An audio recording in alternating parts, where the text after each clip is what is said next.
Following on from Joey then, I watched the thing that everyone wanted me to watch. Yep. Watch Full Metal Alchemist Brotherhood. All right. First, how many episodes? 4 episodes. First 4 episodes. So, how was it? Talking about first episodes, is that an awful first episode, man? Yeah, the first episode's not great. What happens in the first episode? They fight. They chase this ice alchemist, and I'm like, yeah. and I'm like, am I meant to know all these characters? Why are you introducing these characters like this? Yeah, I remember. This is such a I weird. thought I had the wrong episode when I watched it the first time. Yeah, I felt like I felt me too. I was like, did I just drop in mid-season or something? Yeah. Like, the only reason I know of these characters is because I've seen their faces running around on like profile pictures and out of context screenshots. But it felt like the series just assumed that I just knew everyone, and I was like, oh, that's Ed. The only character that I was like left an impression on me was like fucking Armstrong. Oh, yeah. I just like I didn't know who he was, but all he needed was just one scene where he just like punches the guy, and he was like, "This is the technique passed down on the Armstrong generation." And I was like, "All right, I'm sold. I'm sold. Fucking Giga Chad. What an absolute Giga Chad." So, I guess, do you want to tell us the rough plot of what you experienced? So, aside from the first episode where they were just like running around trying to find this ice alchemist that I don't know if that's going to lead anywhere. Maybe that comes in play later. So, the real introduction for me felt like it was in episode 2 where we get introduced to Ed and Al. And they are kids. And there is this... Okay, the first thing that really stood out to me is I really, really like the power system of FMA. It's such a simple concept where it's like law of equivalent exchange, but just taking that little concept, which is, that's like the magic of this world, but still very much grounding it in some kind of science, where you can't just create something from nothing. There needs to be some kind of science behind what they are doing, where it's like they are rearranging matter and stuff like that. But I really liked that power system that allowed them to do really unique things with whatever different alchemists specialized in. I thought that was like super interesting. But so we start off with like Ed and Al doing a big no-no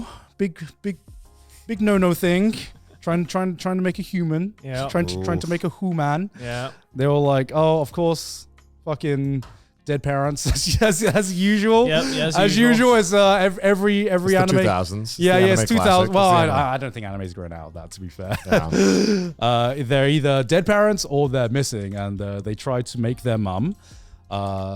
They try to recreate their mum, and it goes bad. It goes bad. More than bad. It goes more than bad. Great. Yeah, one thing I wanted to know is was this Shonen Jump or was this something else? This is Champion.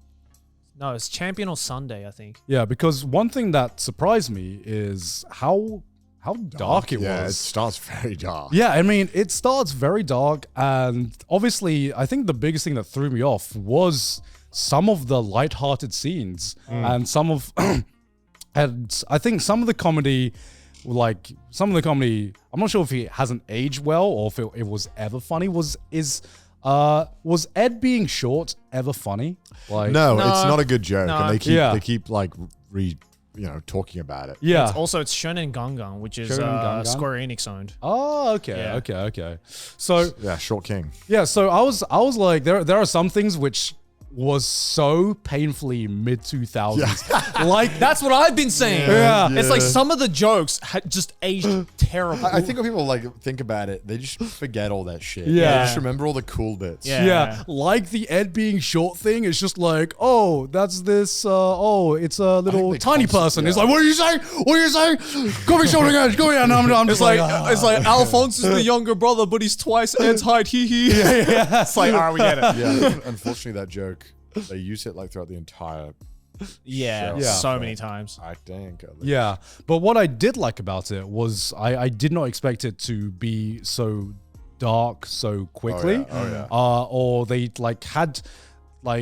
they weren't afraid to show a lot of dark themes and just killing people off in really grotesque manners. You know, fight. I felt kind of bad. So there was this Shodan aspect to it where, you know, Ed had just lost his arm and his leg. His brother is now a coat of armor, and Roy is just like, I forget the exact speech, but he's just like, keep your fucking head up, man.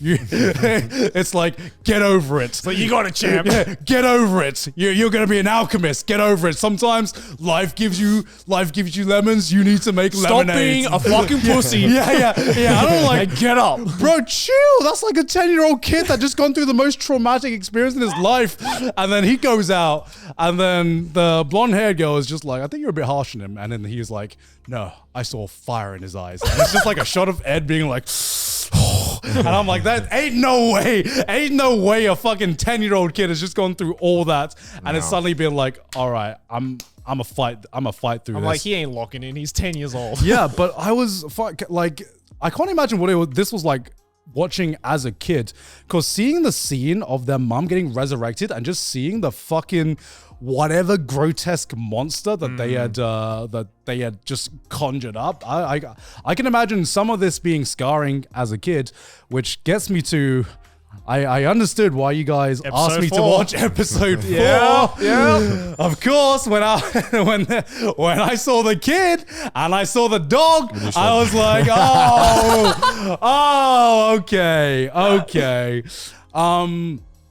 Like, I think, unfortunately, unlike Lord of the Rings, where knowing what happened beforehand didn't really hamper my experience of watching the thing. This one does, yeah. This one definitely did, because I somehow experienced that without being spoiled on that. Yeah. So I think I was watching anime outside of like an anime community at that point. Yeah. So I wasn't like... Oh, I read this actually when it was serialized. You can imagine how you know, when you're watching anime, and you can imagine how insane doing that must have been. Yeah. When you're like... I mean, there's a reason why people still meme about it today, right? It was just unheard of. Yeah.